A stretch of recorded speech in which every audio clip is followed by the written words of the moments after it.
Diyan po sa may lalawigan ng Aurora, tumama sa kalupaan o ika nga nag-landfall ang Bagyong Lando. Maraming bahay ang nawasak, pero nagpapasalamat pa rin po ang mga taga roon dahil ligtas at buhay po sila. Mula sa Baler, Aurora, nakatutok live si Oscar Oida. Oscar? Yes, Mike, nung mag-landfall dito ang Bagyong Lando, naging mabagal ang kilos ito dahilan para mababad ng gusto ang lalawigan sa hagupit ng Bagyong Lando dahil dito maraming bahay ang nawasak at problema ngayon ng mga naapektuhan ay kung paano nila muling ipapagawa ang kanilang mga tinitirhan. Ganun na lang ang galak ng mga taga-bayan ng San Luis sa Aurora nang makatanggap ng ayuda kanina. Nalubog sa baha ang kanilang lugar, bunsod ng flash flood kahapon at karamihan sa kanila wala raw naisalbang gamit, putikan pa at walang damit na pamalit. Kaya sabi ko nga dito na ako sa lupa mahihiga mamaya. Si Lola Leonarda, 95 anyos, halos madurog daw ang puso nang makita niyang nasira niyang bahay.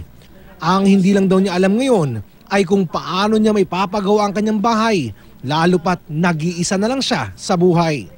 Ay, nag-iiyak na ako at sabi ko, paanhin ko na kaya itong bahay ko, wala naman akong pagpapaigi. Maigi ko ako may pera, ay kung hindi ako maglala, di ako kakain. Pero sa kabila ng lahat, marami pa rin daw siyang dapat ipagpasalamat. Bago raw kasi manalasa sa lugar ang Bagyong Lando, nakalikas na siya. Siraman daw ang bahay niya, buhay naman siya. Sabi ni Mayor, umalis ka rito, babahain ka rin lang dito. Totoo nga naman binaharin kami. Kinuha kami ng truck.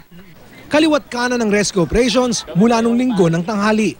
Gabi ng linggo, kahit masungit pa ang panahon, sinuyod ng rescue team ang liblib na lugar na ito sa bayan ng Maria Aurora. Papunta tayo dun sa lugar ngayon kung saan sinasabi na 24 oras nang natatrap yung mag-asawa, no? Medyo masukal yung lugar. Kung mapapansin nyo, yung dinadaanan natin, hindi birong putik. Bumaba na rin, kanina raw tubig ito. Kaya hindi nadadaanan ng mga sakyan.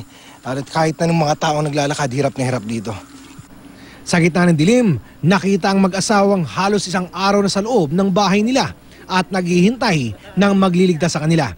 Kinailangan pang tawirin ng naka-rubber boat ang isang ilog na nooy may kalakasan pa naman ang daloy.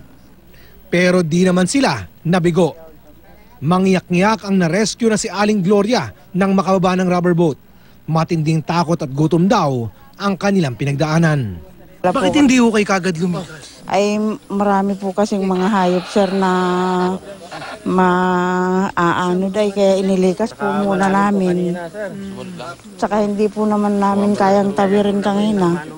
Ay talagang narambo po kami at yung ngayon lang po namin na anuhan yung ganun kalalim na tubig. Ayon sa mga otoridad, ilang araw pa lang bago ang pananalasa ng bagyo, nagbigay babala na sila sa mga maapektuang lugar. Worst case scenario talaga iniisip natin na kung ano yung pwede natin na gawin bago pa man lang mangyari. Kumbaga isipin natin kung ano yung pwedeng kahinatnan kasi ang tindi na nangyari dun sa kay ano talaga. Ang lakas ng kanyang ng hangin, ang tindi ng kanyang ulan at sobrang bagal niya. Pangako naman ni Aling Gloria, hindi na raw ito mauulit. Baka mangyari na naman po at matrap na naman kami dyan eh. Likas na. Opo. Mike, matapos ma-isolate at mawala ng komunikasyon dyan sa may kasiguran, kanina ay nakokontak na ang kasiguran. Yun nga lang may masamang balita. Ayon sa pinakahuling ulat, 2 ang nasawi sa naturang bayan, 18 naman ang sugatan. Pumapatak na rin sa 181 ang mga nailikas na pamilya habang inisyal pa lang ito, may 171 na raw na bahay ang napaulat na nasira. Mike? Maraming salamat, Oscar Oida. Pinapaalam po namin sa mga taga-Aurora, papunta na po ang GMA Kapuso Foundation dyan po sa inyo, dyan sa Aurora. At sila po ay maghahatid ng tulong sa mga nasalanta ng Bagyong Lando.